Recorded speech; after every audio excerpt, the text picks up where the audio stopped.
آج بھی دلی کے کلچر کی، دلی کی زبان کی، دلی والوں کے مزاج کی میاں اپنی شان اور اپنی پہچان ہے۔ اب کیا بتائیں، انہی دلی والوں میں ایک صاحب ہوا کرتے تھے، میر باقر علی داستان گو۔ شاہد احمد دہلوی نے ان کا حلیہ یوں بیان کیا ہے کہ دبلے پتلے سے آدمی تھے، سفید چھوٹی سی داڑھی، سر پر 2 پلی، پاؤں میں دیسی جوتی، انگرکھا اور چست پاجامہ پہنتے تھے۔ عمر 60 اور 70 کے درمیان، کھلتا ہوا رنگ، سواسی ناک، میانہ قد، باتیں کرتے تو منہ سے پھول جھڑتے تھے۔ وزیداری اور خودداری مزاج کا حصہ تھی۔ میر باقر علی نے ریاست پٹیالہ میں بحیثیت داستان گو ملازمت کی۔ جب آپ وہاں پہنچے تو معلوم ہوا کہ دربار میں حاضر ہونے کے لیے صافہ باندھنا ضروری ہے۔ میر صاحب ٹوپی لگاتے تھے۔ لوگوں نے کہا کہ ٹوپی دربار میں نہ چلے گی، میاں تمہیں تو صافہ ہی باندھنا پڑے گا۔ بس یہ سننا تھا کہ صافہ باندھ کر جانے سے یہ کہتے ہوئے انکار کر دیا کہ جس کو میرا حلیہ پسند نہیں، اسے میرا فن اور میری زبان کیا پسند آئے گی، ہم تو چلے۔ اور واپس دہلی آنے کی تیاریوں میں مصروف ہو گئے۔ مہاراجہ صاحب کو اطلاع ہوئی، وہ ٹھہرے فن کے قدردان، فوراً کہلا بھیجا، بھائی میر صاحب، آپ اس شرط سے آزاد ہیں، جو لباس چاہیں پہنیں۔ تب جا کر میر باقر علی دربار میں حاضر ہوئے اور مہاراجہ کی وفات تک پٹیالہ دربار سے منسوب رہے۔ میر باقر علی کے آباء و اجداد کا تعلق ایران کے مشہور شہر مازندران سے تھا۔ وہیں سے انہوں نے ہندوستان کا رخ کیا اور دہلی کے ترکمان گیٹ میں آ بسے، جہاں 1850 میں لومنوں کی گلی میں میر باقر علی پیدا ہوئے۔ ان کے والد میر حسین علی قلعہ میں ملازم تھے۔ اچھا خوشحال کھاتا پیتا گھرانہ تھا، مگر 1857 کے سیلاب میں کچھ بھی نہ بچا۔ والد اور نانا دونوں ختم ہو گئے۔ اب میر باقر علی کی سرپرستی ان کے ماموں میر کاظم علی کے ذمے ہوئی۔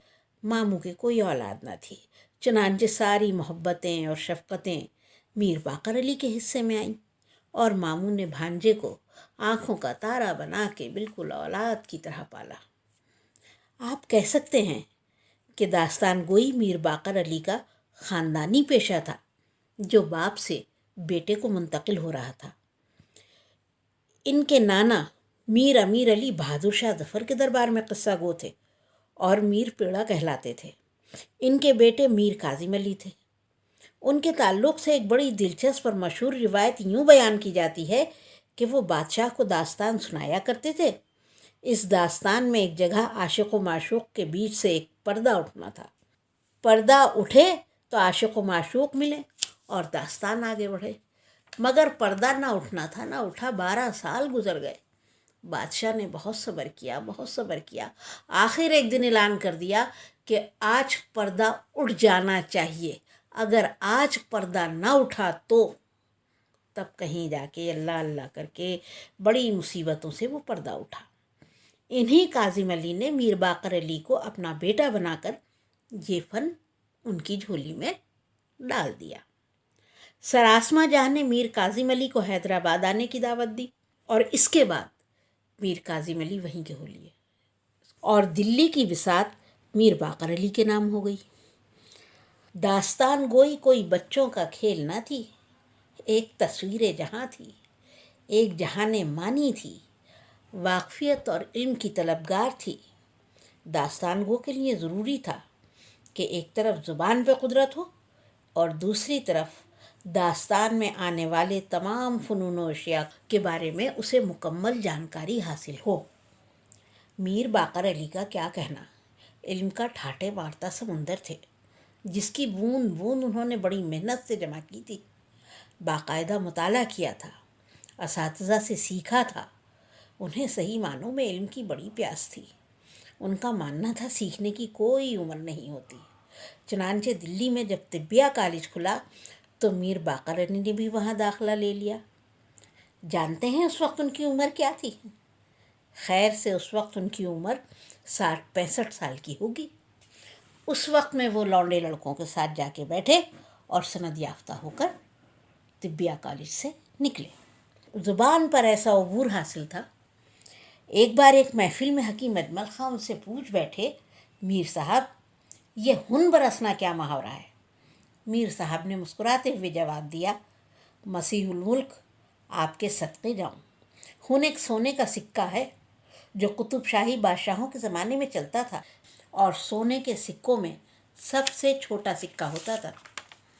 حضرت عالمگیر نے جب دکن کا قصد کیا تو دلی کے البیلوں نے جانے سے انکار کر دیا، مگر چونکہ یہ افواہ مشہور ہو گئی تھی کہ دکن میں ہن برسا ہے، اس لالچ میں سب بادشاہ کے ساتھ ہو لیا۔ داستان بھی یوں نہ سناتے، نشست کا بڑا اہتمام کیا جاتا، سفید چاندنی بچھائی جاتی، ایک تخت بچھایا جاتا، تخت پہ گاؤ تکیا لگتا، سفید چادر ہوتی، سراہیاں رکھی ہوتی جن پہ گجرے پڑے ہوتے، جاڑا ہوتا تو چائے سے مہمانوں کی توازی کی جاتی، گرمی ہوتی تو مزاج کے مطابق شربت پیش کیا جاتا۔ ادھر میر صاحب بھی افیم کے شوقین تھے، لہٰذا اس موقع پہ بھی وہ افیم کا انڈا لینا نہ بھولتے، اس کو لیتے، پیالی میں پانی لیتے، اس میں افیم گھولتے، پھر آہستہ آہستہ اسے روئی سے چلاتے، پھر روئی ایک طرف پھینک دیتے اور پانی پی لیتے۔ چائے کے لیے ان کا کہنا تھا کہ چائے لب سوز، لب بند اور لب قند، یعنی چائے گرم ہونی چاہیے، چائے بہت میٹھی ہونی چاہیے، اتنی میٹھی کہ ہونٹ بند ہو جائے، اور اتنی گرم کہ ہونٹ جلنے لگے۔ ہر بات میں بڑی نزاکت تھی بھائی۔ داستان سناتے تو ایک ایک چیز کی تصویر کھینچ دیتے، رزم و بزم کا ذکر ہوتا تو سننے والا خود کو اسی دنیا میں پاتا۔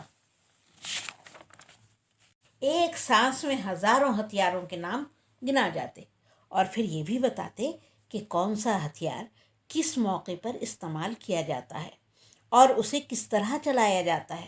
بیگم کا بناؤ سنگھار ختم ہونے میں ایک نشست ختم ہو جاتی، کیونکہ میر صاحب نہ صرف زیورات کے نام بتاتے بلکہ یہ بھی بتاتے جاتے کہ مختلف طبقات کی خواتین کس طرح کے زیورات پسند کرتی ہیں، ان کی بناوٹ کیا ہوتی ہے، ان کے نام کیا ہوتے ہیں، اور انہیں کب کب اور کس طرح پہنا جاتا ہے۔ شاہی بیگمات کی پسند کیا ہوتی ہے، درمیانہ طبقے کی خواتین کون کون سے زیور پہنتی تھیں، بھٹیارنے، سقنیاں اور مہترانیوں کے زیور کیا ہوتے تھے۔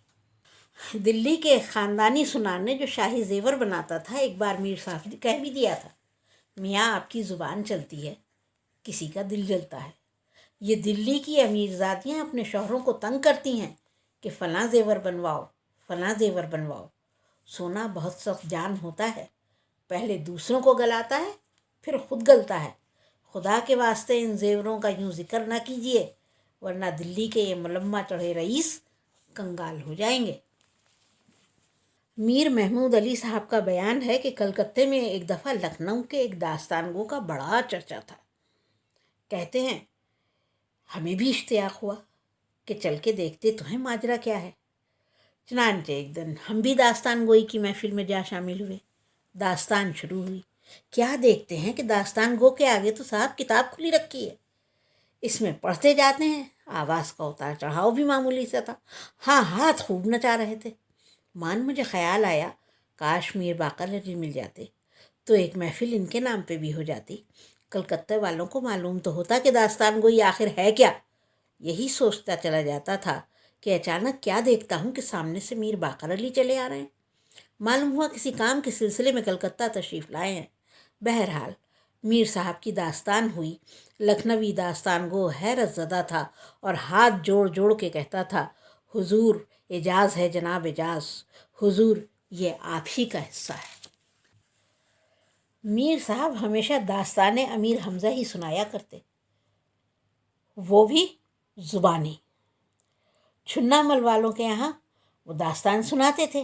ان لوگوں کا بیان ہے کہ 20-25 سال ختم ہو جاتے مگر داستان ختم ہونے میں نہ آتی۔ ایک بار ان سے کسی نے پوچھ بھی لیا کہ میر صاحب آپ ہمیشہ داستان امیر حمزہ ہی سنایا کرتے ہیں، کیا یہ کبھی ختم بھی ہوئی ہے زندگی میں؟ مسکرا کے بولے، ہاں میاں، صرف ایک بار۔ مگر بھائی، وقت کی گردش نے کسے بخشا ہے؟ یہ چڑھتا سورج بھی ڈوبنے لگا اور فلموں کی چکا چوند نے داستانوں کے چراغ بجھا دیے۔ ریاستوں کے رجواڑوں سے انعام میں دمکتی ہوئی اشرفیاں حاصل کرنے والا، جسے خواجہ حسن نظامی نے مقرر کائنات کا خطاب دیا تھا، انگریزوں کے زمانے میں کوڑی کوڑی کو محتاج ہو گیا۔ کچھ عرصہ سیٹھ چھنا مل، حکیم اجمل خاں، نواب فیض احمد اور نواب ننھے خاں کے دیوان میں اپنے فن کے چراغ جلائے۔ پھر وہ وقت بھی آیا کہ انہوں نے اپنے گھر پر ہی داستان سنانا شروع کر دی۔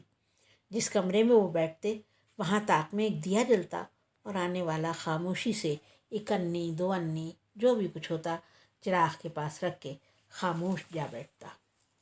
جب یہاں کی رونقیں بھی ماند پڑنے لگیں تو میر باقر علی نے پاجی پڑوس، بادشاہ کا مولا بخش ہاتھی، خلیل خاں اور فاختہ، گاڑے خان نے ملبن جان کو طلاق دے دی جیسی چھوٹی چھوٹی کتابیں خود ہی چھپوائیں، خود ہی بیچیں، خود ہی لکھیں۔ جب ان سے بھی کام نہ چلا تو چھالیاں قطر کے بیچنے لگے۔ چھالیاں بھی رات کو قطر کے رکھ لیتے اور صبح ہوتے ہی پوٹلی بغل میں دبائے دلی کی گلیوں میں چھالیوں اور کتابوں کی آوازیں لگاتے گھومتے۔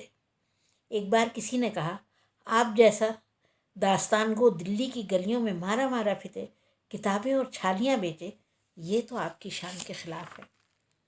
میر صاحب نے اپنے مخصوص انداز میں جواب دیا، دلی کو اب کیا سمجھتے ہو میاں؟ کایا پلٹ گئی۔ بجلی کی روشنی میں پرانے ڈیوٹ کو کون پوچھتا ہے؟ ایک دھوپ تھی کہ گئی ساتھ آفتاب کے۔ داستان کیا قبرستانوں میں جا کر سناؤں؟ زندوں میں تو کہیں چرچا نہیں رہا۔ کیوں کر رہے جو ہے سو زبان سے نہ آشنا؟ اس لیے سوچا کہ زندگی کے جتنے دن باقی ہیں آبرو کے ساتھ گزارو۔ سوچتے سوچتے یہ سمجھ میں آیا کہ چھالیاں بیچو۔ آخر 1928 میں یہ شمع گل ہو گئی، انہیں درگاہ شاہ مردہ میں دفن کر دیا گیا اور اس کے ساتھ ہی دلی کی تہذیب کی ایک شمع بھی بجھ گئی۔